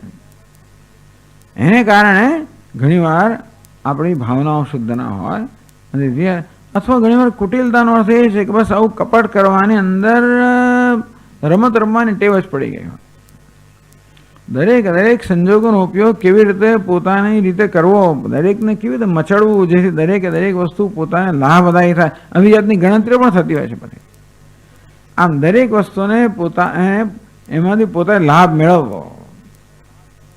અને તેથી કોઈ વ્યક્તિ હોય, સંજોગો હોય, દરેકની અંદર એને કેવી રીતે ઉપયોગ કરવો જેથી એમાં પોતાનો લાભ મળે, આ બધું પણ હોય છે. એને કારણે બધું જેને પોલિટિક્સ કહેવાય, એટલે કે બધી જાત કાવા દાવા થતા હોય મનની અંદર, આ મનમાં આવા બધા કાવા દાવાઓ કરવાની ટેવ હોય છે. તો આ પ્રકારની વૃત્તિ જે છે એ વૃત્તિ છે. એ બધું પણ ક્યાં તો લોભમાંથી જન્મતું હોય, સલામતીમાંથી જન્મતું હોય, આવા કાવા દાવા કરવાના. કારણ કે જે પ્રકારે સંજોગો બની રહ્યા છે અને ઈશ્વર જે કરવા માગે છે એનું સ્વીકાર કરતો નથી. તેથી કાવા દાવા કરીને ઈશ્વરની યોજનામાં હું કોઈને કોઈ રીતે દખલગીરી કરીને બધું મારી રીતે પછી એને બદલવાનો પ્રયત્ન કરું. આ પ્રકારની વૃત્તિઓ એટલે આજે છે એ બધી એ પ્રકારની વૃત્તિઓનું નિયંત્રણ. એટલે એને કહેવાનું આર્જવમ, રુજુત્વમ, કુટિલતાનો અભાવ. માર્દવમ, મૃદુત્વમ, અકઠિનત્વમ. વળી પછી માર્દવમ કોમળતા. કોમળતા એટલે આપણા કઠિનતા એ પણ એક આપણો સ્વભાવ થઈ ગયો છે. કઠોરતા, આમ શબ્દોમાં કઠોરતા, વર્તનમાં કઠોરતા, એ કઠોરતા પણ આવી ગઈ હોય છે. કદાચ આપણા પ્રત્યે કઠોર વર્તન કરવામાં આવ્યું હોય એને કારણે આવી હોય કે આપણે કોઈ વસ્તુને સહન ના કરી શકતા માટે કઠોરતા આવી હોય. અસહિષ્ણુતા, અસહિષ્ણુતા, પછી સહન કરવાની શક્તિનો અભાવ, ધીરજનો અભાવ. આપણા પ્રમાણે ન ચાલતો એટલે તરત આપણે ધક્કો મારીને આપણી ગતિથી લાવવાની એક એવું એટલે તરત બીજાને કે ધક્કો મારીએ. એટલે શરીર ધક્કો ના મારીએ તો પણ આપણે વાણીથી ધક્કો મારીએ ને એમ કરીને આપણી ગતિ આપણી પ્રમાણે કરવાનું. એટલે કે કોમળતા એક મૂલ્ય છે. અને આપણા મનમાં જે એટલે પારુષ્યમ, કઠોરતા, કઠોર શબ્દો બોલવા, કઠોર લાગણી વ્યક્ત કરવી, આ પ્રકારની કઠોરતાનો જે સ્વભાવ છે એ કઠોરતાનું નિયંત્રણ એ આમાં આવે. માર્દ મૃદુતામાં એટલે કઠોરતાનું નિયંત્રણ.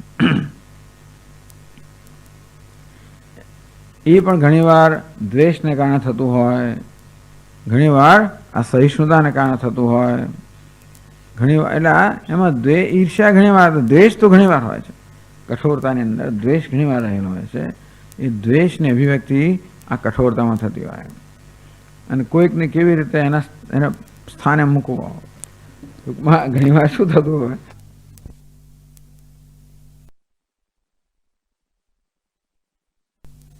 કહેવાતું હોય, સહન ના થાય.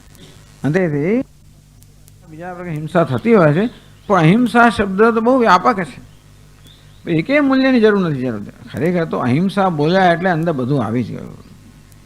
એ અહિંસાનો વિસ્તાર જ આ મૂલ્યમાં થયો. અહિંસાનો વિસ્તાર સત્યમાં, અસ્તેયમાં, બ્રહ્મચર્ય અને અપરિગ્રહમાં થયો.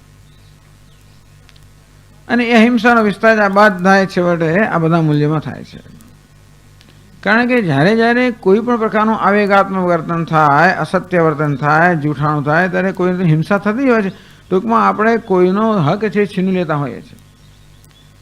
આપણે જૂઠું બોલીએ એટલે પછી સાચું જાણવાનો એનો જે હક છે તો સાચું બોલ્યો હોત અને જે લાભ એને થયો હોત એનો હક તો આપણે છીનવી જ લીધો. આમ કોઈના હક પર તરાપ મારવી હિંસાની અંદર, કોઈની જીવવાની ઈચ્છા પર તરાપ મારવી, કોઈની સલામતની ઈચ્છા પર તરાપ મારવી, કોઈની સુખી થવાની ઈચ્છા પર તરાપ મારવી. કારણ કે આપણી સલામતી, આપણું સુખ આપણે માટે એટલા બધા મહત્વના બની જતા હોય છે કે બીજાની લાગણી પ્રત્યે આપણી સંવેદનશીલતા હોતી નથી. એમાં એ કોમળતા નથી રહેતી. આપણું ધાર્યું કરવાની વસ્તુ આપણે એટલી બધી ઘણીવાર ઉત્કંઠા હોય છે કે આપણામાં ધીરજ રહેતી નથી હોતી. અને તેથી બીજાની મર્યાદા હોય, બીજાની લાગણી હોય, આ બધી વસ્તુઓને આપણે ધ્યાનમાં લઈ શકતા નથી. એ રીતે પણ આપણાથી એવી કઠોર શબ્દો બોલાઈ જાય, એવા શબ્દો બોલાઈ જાય, બીજાની લાગણી દુભાઈ જાય. બધું અહિંસા અંતર્ગત છે. પણ આ બધા અહિંસાના જ એનો જ વિસ્તાર કરો, એક મૂલ્યનો જ વિસ્તાર કરો. માર્દવમ, પછી ક્ષમા. આ ક્ષમા પણ યમ કઈ રીતે આવ્યો? ક્રોધ હેતુષોપી ક્રોધ પરિત્યાગ. બસ ક્ષમા એટલે પ્રતિકાર કરવાની આપણા વૃત્તિ જન્મે. ક્ષમા એટલે આપણું ધાર્યું ન થાય અથવા આપણી લાગણીને જો દુઃખ પહોંચાડવામાં ઠોકર લાગે, કોઈક રીતે આપણા પર અપકાર થયો હોય, આપણા પર આક્રમણ થયું હોય, આપણી લાગણી દુભાવવામાં આવી હોય, આપણે નુકસાન પહોંચાડવામાં આવ્યું હોય, એ વસ્તુ આપણે સહન કરી શકતા નથી. તરત જ પ્રતિકાર થઈ જાય. પ્રતિકાર હિંસાથી જ થાય, શબ્દોથી પ્રતિકાર થાય કે પછી આપણા કર્મથી પ્રતિકાર થાય. અને તેથી એ પ્રતિકાર કરવાની જે વૃત્તિ છે એનું નિયંત્રણ, એનું નામ ક્ષમા. એટલે કે ભાઈ ક્રોધ હેતુ શું આપી? ટૂંકમાં અન્યનું વર્તન એવું છે કે આપણે ક્રોધ જન્મે, ક્રોધ જન્મ એવું જ વર્તન છે ટૂંકમાં. એટલે ઘણા લોકોનું વર્તન અને લોકોનું વર્તન એવું છે કે ક્રોધ જન્માવીને જરૂર છે માટે તમારે આમ ચાવી ચડાવ્યા જ કરે, એટલે ઉત્તેજિત કર્યા જ કરે અને એવી સ્થિતિ લાવી મૂકે કે છેવટે તમે ઉત્તેજિત થાવ. એટલે ઉત્તેજના માટે ધારો કે આપણી પાસે કારણ હોય કે એનું વર્તન એ લાગનો હોય. ધારો કે ટૂંકમાં ઘણી વાર વ્યક્તિ લાગણી હોય એ છતાં પણ એટલા માટે એને એ રીતે સજા કરવાની કે એ પ્રકારે એની સાથે વર્તન કરવાની આપણી પાસે યોગ્ય કારણ હોય. એટલે પ્રતિકાર કરવાનો યોગ્ય કારણ તો પણ ન કરવો. જે પ્રતિકાર કરવાની જે વૃત્તિ જન્મી હોય એનું નિયંત્રણ કરવું, એનું નામ યમ. એટલે આ રીતે આપણા મનમાં ક્રોધ જન્મવાનું કારણ સ્વામીજીને આવું કર્યું. એટલે ક્રોધનું કારણ છે. ઘણીમાં કારણ ના હોય ને ક્રોધ જન્મ તો જુદી વાત છે. પણ ક્ષમાનો પ્રશ્ન ક્યાં આવે છે કે વ્યક્તિનું વર્તન એવું છે જેથી આપણે ક્રોધ જન્મે, જેથી આપણે પ્રતિકાર કરીએ. એટલે એવું હોય અને છતાં પણ એના પર નિયંત્રણ રાખવું એ બહુ મોટી વાત. ક્ષમા એટલે આમ તો ક્ષમા તો બહુ ઊંચું મૂલ્ય છે, પણ અહીંયા આગળ યમના સંદર્ભમાં આવું કહેવામાં આવ્યું. એટલે આપણા મનમાં પછી તો વૃત્તિ જન્મે જ નહીં. વિકારનું કારણ હોય તો પણ આપણા મનમાં વિકાર જન્મે જ નહીં. એ તો બહુ ઊંચી વસ્તુ છે. પણ આમાં તો વિકાર જન્મ્યો હોય તો પણ આપણે નિયંત્રણમાં રાખો. એટલે મનમાં જે પ્રકારની આવી વૃત્તિઓ જન્મી હોય ને નિયંત્રણમાં રાખવી એ રીતે અહીંયામાં ભાવ શુદ્ધિ વચનોચ્ચારણાદો મનઃશુદ્ધિ શુદ્ધાંતઃકરણતો યાવત. ભાવ શુદ્ધિ એટલે આપણે ઈરાદાઓ ચોખ્ખા હોવા જોઈએ. એમ ભાવ શુદ્ધિ ખરેખર તો ઈરાદો ચોખ્ખો એટલે આપણી વાણીમાં મીઠાશ હોય, બધું હોય, પરંતુ ઈરાદો આપણે વાણીને અનુરૂપ ના હોય. વર્તનમાં એટલે આપણે બહારથી આપણે સ્મિત કરતા હોઈએ, અંદરથી એવું ના હોય. મુખ મેં રામ એવી જાતનું વર્તન હોય. એટલે બહારનું વર્તન એક પ્રકારનું હોય, પરંતુ આપણું અંદરની વૃત્તિ આપણી અંદરની બીજા પ્રકારની હોય. હવે આપણી વૃત્તિઓને જાહેર કરવી એવો એમાં હેતુ નથી, પરંતુ આપણે વર્તન દ્વારા તો આપણે જ્યારે જાહેર કરીએ તો વર્તન દ્વારા તો વૃત્તિને વર્તનમાં એક રૂપતા કે એમાં સંવાદિતા કે સુમેળ હોવા જોઈએ.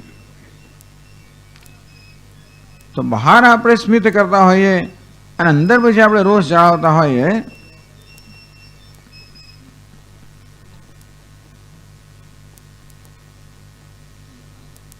હવે બંધ કરતા આવડે છે ને તમને? અચ્છા, ને ઘણી વાર બંધ કેમ કરવું નથી ખબર પડતી. કઈ ચાવી દબાવીને શું કરવું નથી ખબર પડતી હોતી. નવું હોય તો ભાવ શુદ્ધ એટલે કે ઈરાદાઓની સ્વચ્છતા. આ બહુ મોટી વસ્તુ છે. અને ઘણીવાર આપણે આપણા ઈરાદાઓને ખરેખર ગુપ્ત રાખવા પડતા હોય છે, કારણ કે આપણા ઈરાદાઓ જાહેર કરીએ તો ઘણીવાર આપણે મુશ્કેલીમાં આવી પડતા હોઈએ છીએ.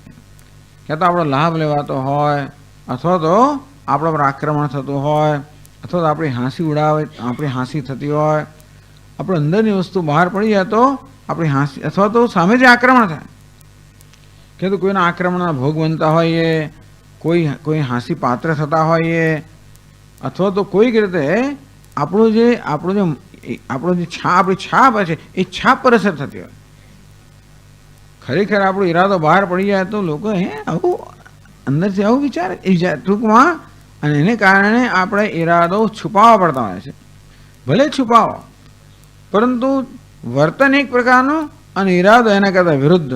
આ વસ્તુ યોગ્ય નથી. એટલે કે ભાવ સંશુદ્ધિ ભગવાને કહ્યું. ભાવ શુદ્ધ એટલે ઈરાદાની ચોખ્ખાઈ.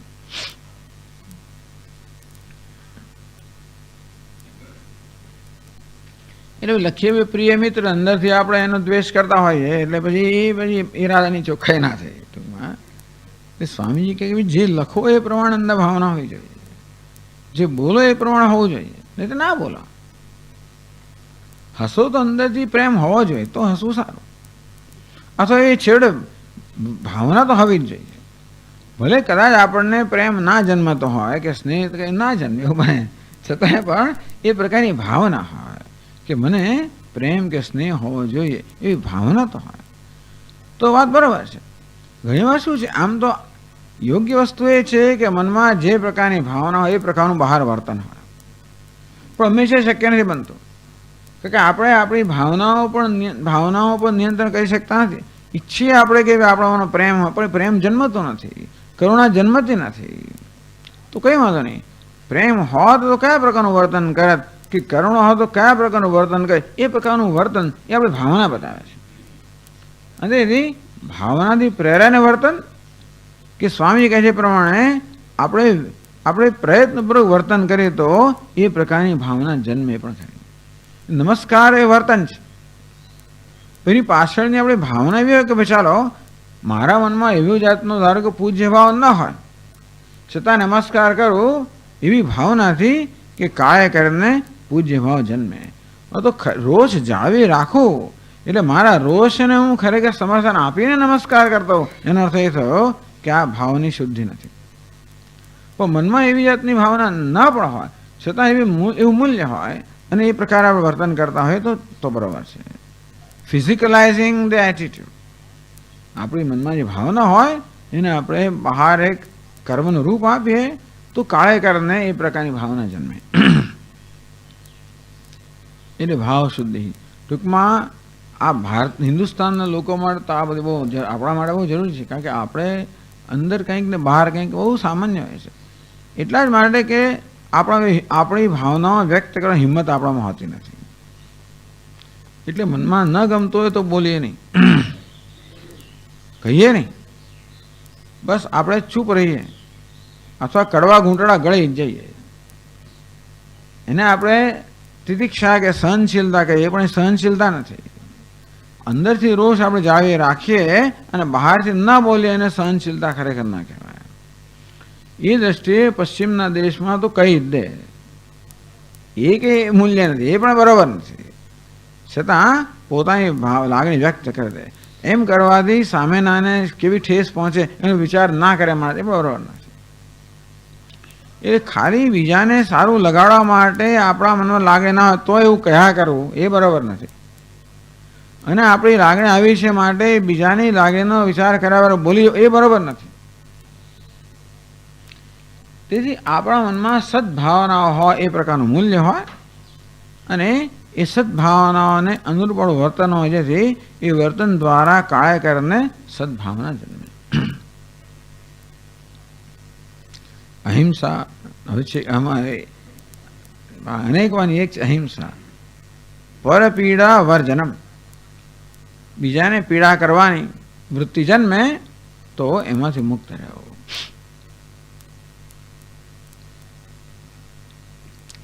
એટલે આપણા કર્મથી, વાણીથી કે મનથી બીજાને પીડા પહોંચાડવાની વૃત્તિનું નિયંત્રણ કરવું થઈ જતું હોય. આપણો દ્વેષ આપણા મનમાં હોય, રોષ આપણા મનમાં હોય એટલે એનો બદલો લેવાની, બીજાને પીડા પહોંચાડવાની વૃત્તિ જન્મે. એણે કર્યું માટે એને કરવું, અથવા મને નથી ગમતું માટે પીડા. ટૂંકમાં આપણો રોષ હોય, દ્વેષ હોય, આ ક્રોધ છે એ હિંસામાં પરિણમતો હોય છે.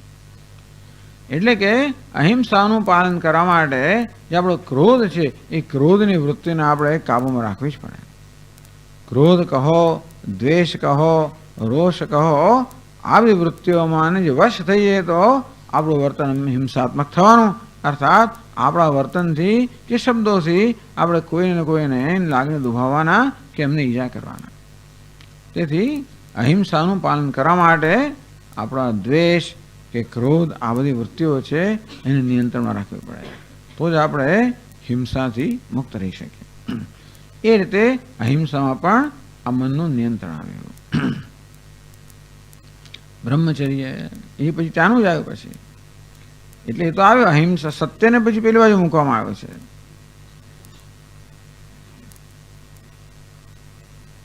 ના બરોબર, ચાલો. એટલે અહિંસા છે તો બ્રહ્મચર્ય એટલે અષ્ટાંગ મૈથુન. એ બહુ બધું કડક ભાષા કહે. બ્રહ્મચર્યની સાદી એ સ્ટેન્ડર્ડ વ્યાખ્યા કઈ છે શાસ્ત્રની? એમાં બ્રહ્મચર્યની વ્યાખ્યા કઈ છે? બ્રહ્મ એટલે મૈથુન ત્યાગ. તો મૈથુન કયા પ્રકારનો છે? અષ્ટાંગ મૈથુન. મૈથુનના 8 અંગ છે. એટલે જેને મૈથુન માનવામાં આવે છે, મૈથુન થતાં પહેલા 8 અવસ્થાઓ હોય છે. જેમ યોગ જેને કહેવામાં આવે છે ને, ચિત્તવૃત્તિ નિરોધ એટલે કે નિર્વિકલ્પ સમાધિને યોગ કહેવાય. એ નિર્વિકલ્પ સમાધિ પ્રાપ્ત થતાં પહેલા 8 અવસ્થાઓ હોય છે, એને પણ યોગ કહેવાય. તેવી રીતે જેને મૈથુન કહેવામાં આવે છે, એ મૈથુનની એ પ્રાપ્ત થતાં પહેલા 8ની અવસ્થા હોય છે. એટલે અષ્ટાંગ મૈથુન. સ્મરણમ પહેલી અવસ્થા. તો કોઈ પ્રિય પાત્રનું વસ્તુનું, પ્રિય પાત્ર એટલે કે આપણી ઓપોઝિટ સેક્સ, તો પુરુષ મળે સ્ત્રી કે સ્ત્રી મળે પુરુષનું સ્મરણ, રાગ સહિતનું સ્મરણ, એ પહેલું પગથિયું. કીર્તનમ, એની પછી આપણા આવા પ્રિય પાત્રની વાતો કરવી, કીર્તન કરવું, આને કારણે આપણી લાગણીઓ વધારે ઉત્તેજિત થતી. ટૂંકમાં જે કંઈ લાગણી છે, લાગણી ઉત્તેજિત થતી હોય એમ કરતાં કરતાં પછી એ છેલ્લે મૈથુનમાં પરિણમે. કેલી, રમતગમત કરવી, આમ ચેનચાળા કરવા, રમતગમત કરવી, આ પ્રકારની વસ્તુઓ પણ એ મૈથુન અંગ કહેવામાં.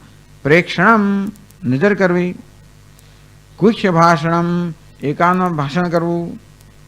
સંકલ્પ, મનમાં સંકલ્પ કરો. અધ્યવસાય ક્રિયા નિવૃત્તિ. આ પ્રકારે આ મૈથુનની 8 અવસ્થાઓ કહેવામાં આવી. એતમ મૈથુનમષ્ટાંગમ પ્રવદંતિ પંડિતા. એટલે પંડિતોએ જેનો અભ્યાસ કર્યો છે એ લોકો કહે છે કે આ 8 અંગ છે મૈથુનના. તો બ્રહ્મચર્ય એટલે ટૂંકમાં પેલા મૈથુનનો ત્યાગ કરો, આ બધાનો ત્યાગ કરવો પડે. નહીં તો પછી આમાં કશી છેવટે જો ધ્યાન રાખવા ના આવે તો આ વસ્તુ એક અથવા બીજી રીતે મૈથુનમાં પરિણમતી હોય છે. એટલે અમુક સંપ્રદાયમાં, સ્વામિનારાયણ સંપ્રદાય વગેરેમાં આ બધાને બહુ મહત્વ આપવામાં આવ્યું. કે સહજાનંદ સ્વામી જોયું આજથી 200 વર્ષ પહેલાં કે આ બધો સડો બહુ પેસી ગયો હતો સાધુ સમાજની અંદર, માટે એમણે કેટલા બધા બહુ કડક નિયમો કર્યા. એટલા જ માટે લોકો સ્ત્રીનું મુખ સુદ્ધા ના જોવું ને કોઈ સંપર્કમાં આવવું જ નહીં. પ્રેક્ષણમ, જોવું નહીં. જોવાથી પણ વૃત્તિ જન્મે. ગુહ્ય ભાષણનો સવાલ જ નથી. કોઈ દિવસ એમનો સાધુ એકલો હોય જ નહીં, 2 જ હોય. એટલે એકલા કોઈને સ્ત્રીને મળવાનું તો આ જવા જ દો, પણ કોઈને મળવાનું પણ સામાન્ય એકલા ભાગ્યે જ થતું હોય. એકલા જવાનું જ નહીં, 2 સાથે જ જતા હોય. આવી બધી જાતના જે એમણે બધી પદ્ધતિ કરી એની પાછળ આ બધું હતું. પછી હવે એ તો થયું શું કે એના માત્ર પછી ફોર્મને એટલે એના માળખાને વળગી રહો અને પછી એની પાછળની ભાવના જે છે એ જતી રહે. જે હોય તો પણ હવે તો આ એક સંપ્રદાયની વાત છે, પણ ટૂંકમાં એની પાછળનો જે ઈરાદો છે કે કેવી રીતે આમ, કારણ કે આ વસ્તુ અત્યંત વિક્ષિપ્ત કરનારી છે, તેથી મનની એકાગ્રતા બધાને પર બહુ આઘાત કરનારી છે. એવું હોવાને કારણે જે વસ્તુઓ છેવટે આમાં પરિણમતી હોય એ બધાનો ત્યાગ કરવો. એટલે કે ભાઈ સ્મરણનો, કીર્તનનો, કેલીનો, પ્રેક્ષણનો, ગુહ્ય ભાષણનો, આ બધાનો ત્યાગ, બધું ત્યાગ જ કરવો, જેથી આ બધું વધીને મૈથુનમાં પરિણમે નહીં. પણ વેદાંતિક લોકો આ બ્રહ્મચર્યથી ડરતા હોય છે. એટલે લોકો બ્રહ્મચર્ય એટલે આત્મસંયમ જ કહેતા હોય સામાન્ય રીતે. બ્રહ્મચર્ય એટલે ટૂંકમાં પોતાની એટલે ઇન્દ્રિયોનો નિગ્રહ, એવો બ્રહ્મચર્યનો અર્થ કરે. ચાલો, એટલે કોઈ જગ્યાએ એટલે સામાન્ય રીતે હું આનો અર્થ કેવો કરતો હોઉં છું, નોન ઇન્ડલ્જન્સ. ઇન્ડલ્જન્સ એટલે આપણે ઇન્દ્રિયના વિષયો કે ઇન્દ્રિયના ઉપભોગની અંદર આપણો જો નિયંત્રણ ના રહે, ત્યારે ઇન્દ્રિયના વિષયોને ભોગવવાની વૃત્તિને કાબૂમાં આવી જઈએ ત્યારે પછી એની મર્યાદા રહેતી નથી. તેથી દરેકમાં મર્યાદાનું પાલન. યુક્ત આહાર વિહાર છે. વિહારમાં દરેકમાં સાવધાની અને દરેકમાં મર્યાદાનું પાલન. એ દરેકને મર્યાદા જુદી. બ્રહ્મચારીની મર્યાદા એક પ્રકારની હોય, ગૃહસ્થની મર્યાદા બીજા પ્રકારની હોય, વાનપ્રસ્થની ત્રીજા પ્રકારની હોય અને સંન્યાસીની ચોથા પ્રકારની હોય. દરેકે પોતાની મર્યાદાઓ છે. એ મર્યાદાઓ તો કે એ મર્યાદાઓ સમજવી જાણવી અને પછી એ પ્રકારે મર્યાદામાં રહેવું, દરેક દરેક વિષયના સંપર્કમાં, એનું નામ છે બ્રહ્મચર્ય. સ્મૃતિ, સ્મૃતિને પણ અહીંયા યમ કહેવામાં આવ્યો. જન્મ મૃત્યુ જરા વ્યાધિ દુઃખ દોષ અનુદર્શનમ અનુસંધાનમ. સ્મૃતિ હંમેશા યાદ રાખો, ભૂલી ના જવું. દૃષ્ટવા જન્મ જરા વિપત્તિ મરણમ ત્રાસસ્ય નોત્પદ્યતે.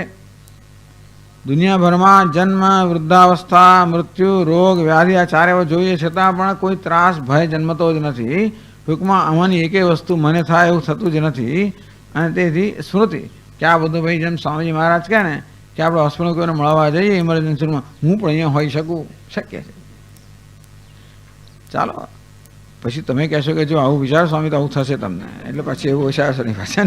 એટલે ગઈકાલે રાત્રે વાત થઈ ને, પોઝિટિવ તો નેગેટિવ થિંકિંગ કરીએ તો પાછું આવું થઈ જાય. ચાલો એવું કહેતો હશે, બોલશો નહીં ભાઈ તમે. અને ઘણા લોકોને બોલવાની ટેવ હોય તો ખોટી ટેવ છે. એટલે ગાડીમાં જતાં મોટર ગાડીમાં અકસ્માતની વાતો કર્યા કરે, એવી બધી ટૂંકમાં. એટલે ભાઈ અત્યારે એ વાત ના કરે, આ વાત ના કરે. બિચારો માણસ માધો ને મરવાની વાતો કરે. પેલાને ચિકનગુનિયા, આને ચિકનગુનિયા થયો, પેલા ચૂરો, પેલા એવી વાતો અહીંયા દેખતો. આવું તો ના કરે. ટૂંકમાં આ મૌનમાં આવું તો આવી જ જાય. મૌન એટલે જ મિથ્યા ભાષણમાં આ બધી વસ્તુ તો આવી જ જાય. જમતી વખતે જાત જાતની વિચિત્ર વાતો કરે ને, એટલે જમતી વખતે ગંદી વાતો કરવી, એટલે પેલું તો કે ગંદકીની વાતો કરવી, આ વાતો કરવી, આ બધું એમ કરીને આપણે જુગુપ્સા ઉત્પન્ન કરવી, તો કે નહીં. એટલે કેટલા સ્થળે કેટલી વાતો થાય જ નહીં. તે એટલે એવી, એટલે લોકોને એવું ભાન જ નથી હોતું. એ વખતે એવી જ પ્રેરણા એમને થાય. કોઈને માધવજીને આવું જ યાદ આવે, કોઈ અકસ્માત આવું જ યાદ આવે, એટલે આવી જ વસ્તુ યાદ આવે, એવી જ બધી વાતો ચાલે. એટલે ટૂંકમાં હવે વખતે એટલે મૌન એટલે આ પ્રકારની બધી વસ્તુ, આ પ્રકારની વૃત્તિ પર નિયંત્રણ. પરંતુ આ જન્મ, મૃત્યુ, જરા, વ્યાધિ આ બધી વસ્તુઓ જીવનમાં જોઈને માણસને કશું થતું નથી. એટલે ભગવાને આપણે કહ્યું જન્મ, મૃત્યુ, જરા, વ્યાધિ દુઃખ દોષાનું દર્શનમ. આ બધામાં જે દુઃખ રહેલું છે અને જે દોષ રહેલા છે, જે દુઃખરૂપી દોષ રહેલા છે, એનું અનુસંધાન કરવું, એને પણ ભગવાને મૂલ્ય કહ્યું. એટલા જ માટે કે જેથી આપણી મોક્ષની ઈચ્છા તીવ્ર બને, બીજું કાંઈ નહીં. અને સ્વામીજી મહારાજ કહે એ પ્રમાણે આપણે સમયનો સદુપયોગ કરીએ. કે મૃત્યુ છે ભાઈ, એટલે એવું ના માનવું કે આખી જ આપણે કોઈ દાડો મરવાના જ નથી. એટલે હંમેશા વસ્તુને પછી પોસ્ટપોન કર્યા જ કરવી, પ્રોક્રેસ્ટિનેટ કર્યા જ કરવી, મુલતવી રાખ્યા જ કરવી. ખબર નથી. એટલે જેમ કહ્યું ને, ભીમે પેલું શું કે યુધિષ્ઠિરે કહ્યું બ્રાહ્મણ દાન લેવા, યુધિષ્ઠિર કાલે આવો. એટલે ભીમે તો થાળી લઈને ચારે વગાડવા માંડ્યો ભાઈ કે યુધિષ્ઠિર સર્વજ્ઞ થઈ ગયા છે. એમને હવે આ સમય પર કાળ પર કાબુ આવી ગયો. તો કેમ? એમણે બ્રાહ્મણને કાલે બોલાવ્યો, એટલે પોતે કાલે હશે એવી જાતનું જાણે કે એમને ખાતરી થઈ ગઈ છે. અને કાલ કોણે દેખી એવું કહે છે ને. એટલે ટૂંકમાં આપણો સમય અત્યંત મૂલ્યવાન છે, એના માટે સમયનો સદુપયોગ થવો જોઈએ. કારણ કે ચાલો મૃત્યુ દૂર હોય કે વૃદ્ધાવસ્થા પણ દૂર હોય, તો વ્યાધિ દૂર નથી હોતી ઘણી વાર. એટલે આપણી પાસે કેટલો સમય આપણો છે એ કહેવું મુશ્કેલ હોવાને કારણે એ તદ ઉપરાંત જેનો વૈરાગ્ય જન્મે, ભાઈ ફરી તો મારે આ ધંધો નથી જ કરવો. એટલે ખબર નથી હોતી કે જીવનમાં શું દુઃખ છે. એ દુઃખને આપણે નિમંત્રિત કરવાની જરૂર નથી, પણ જીવનમાં જે બધું દુઃખ છે, પીડાઓ છે, એને ઘણી વાર શું કરતા હોય છે, આપણે ટાળતા હોય, જોવાનું કે એના વિશે વિચારવાનું ટાળતા હોય છે. ભાઈ આ વાત ના કરીશ, એ વાત ન જ કરવી એવું નથી. મૃત્યુની વાત ન જ કરવી એવું નથી, અમુક સમય ના કરવી, પણ મૃત્યુની વાત જ ના કરવી એટલે અશુભ એવું નથી. એની વાત કરવાની જરૂર છે, કારણ કે એ વસ્તુ જીવનની એક બહુ મોટી વાસ્તવિકતા છે, માટે એને ધ્યાનમાં લેવાની જરૂર છે. વૃદ્ધાવસ્થા એક વાસ્તવિકતા છે. તેથી વાર્ધક્ય ચેન્દ્રિયાણામ વેગત ગતિમતિ, પછી બુદ્ધિ બરોબર ઠેકાણા રહેતી નથી હોતી, યાદ ના, એટલે અત્યારે જે થાય પછી ના થાય. એટલે કહ્યું કે ભાઈ જન્મ, મૃત્યુ, જરા, વ્યાધિ દુઃખ દોષ અનુસંધાનમ. જન્મમાં, મૃત્યુમાં, વ્યાધિમાં, વૃદ્ધાવસ્થામાં દુઃખ જ, એટલે શારીરિક દુઃખ જ નહીં, માનસિક દુઃખ પણ ખરું. વૃદ્ધ થવા એટલે ભાઈ તમે તમારી ઉપેક્ષા થવા માંડે, એ પણ ખરું. જે બહુ તમને સન્માન મળતું હોય, બધું થતું હોય, તમારામાં તાકાત હોય ત્યાં સુધી, પછી ના રહે એટલે પછી ધીમે ધીમે હવે પછી બધે સ્વામી હવે જે ઘરના કે કરવું પડે. શું કરીએ? એ કે દુકાન જાઓ દુકાન જવું પડે, એ કે આમ જાઓ તો આમ કરવું પડે, કે સત્સંગમાં તો સત્સંગમાં જવું પડે. એટલે ટૂંકમાં આપણે સ્વતંત્ર રહેતી નથી ને, આપણે પરાધીન બની જઈએ છીએ. એ હકીકત છે. ભલાએ પરાધીન બનવાનું જ છે. ભલે એમ કહેવાય કે હું નહીં બનું, બડા સ્વામી કે I will die in my boots, બસ પરાધીન નહીં બનવું. ના, એ જુદી વાત છે, તોય બની જાઓ. 1000 વાર સ્ટેજ પર જ બેભાન થઈ ગયા તો લોકો લઈ જાય, તમે એને પરાધીનતા ના માનો જુદી વાત છે. પણ હોસ્પિટલમાં જવું પડે, આખો દાડો દવા કરવી પડે, આ પરાધીનતા જ છે. તારે શું છે જે હોય તે. એટલે આ બધી હકીકતો જ છે. ભલાએ પરાધીન બનવું પડે. શું કહેવાય? અને એ બધાને એટલે પરાધીનતાનું મોટું દુઃખ છે. આ છે બીજાનું અનાદરનું બહુ મોટું દુઃખ છે. આ બધા લાગણીના સ્તરના દુઃખ છે. શરીરની સ્તરની પીડાઓ તો ઘણી છે જ, પણ લાગણીના સ્તરની ઘણી પીડાઓ જીવનમાં છે. અને તેથી એ પીડાઓને નિમંત્રિત કરવાની જરૂર નથી, પણ આ આપણું જીવન જે છે એ ઘણી બધી પીડાઓથી ભરપૂર છે. અને માટે મારે આ પ્રકારનું આવી જાતનો સંસાર નથી જોઈતો, મુક્ત થવું છે. આ રીતે આ દોષ કે પીડાનું અનુસંધાન વૈરાગ્ય જગાવવામાં, મુમુક્ષાને તીવ્ર બનાવવામાં અને સમયના સદુપયોગમાં આ બધામાં ઉપયોગી છે. માટે એને મૂલ્ય કહેવામાં આવ્યું. એમાં યમાં ક્યાં આવ્યો? સ્મૃતિ કહ્યું. ભૂલી જવાય આ બધી વસ્તુ. અને તેથી ભૂલી જઈએ એટલે બેદરકાર બની જઈએ, અસાવધાન બની જઈએ. એટલે યાદ રાખવું, જેથી આપણે બેદરકાર ના બનીએ, અસાવધાન ના બનીએ. ચાલો આપણે ચર્ચા આગળ કરશું. આ ચર્ચા કરવાની છે. આમાં ટૂંકમાં હવે આમાં તમને કહું આગળ વધો, પણ એવું છે ને હવે બહુ આગળ વધવાનો બહુ અર્થ રહ્યો નથી આ બંને શ્લોકોની અંદર. એટલે આને નીચેની પણ ચર્ચા કરી જો જરૂર હોય તો. એ પાદરતમાં ઘણા બીજા મૂલ્યો આપેલા છે, એટલે આપણે બંને દિવસ પૂરા થઈ જાય મને એમાં. ઓમ પૂર્ણમદ પૂર્ણમિદં પૂર્ણાત પૂર્ણમુદચ્યતે પૂર્ણમેવાવશિષ્યતે. ઓમ શાંતિ શાંતિ શાંતિ. શંકરં શંકરાચાર્યં કેશવં બાદરાયણં સૂત્રભાષ્યકૃતૌ વંદે ભગવन्तૌ પુનઃ પુનઃ. ઈશ્વરો ગુરુરાત્મેતિ મૂર્તિભેદવિભાગિને વ્યોમવદ્વ્યાપ્તદેહાય દક્ષિણામૂર્તયે નમઃ. ઓમ શાંતિ શાંતિ શાંતિ. હરિ ઓમ. શ્રી ગુરુભ્યો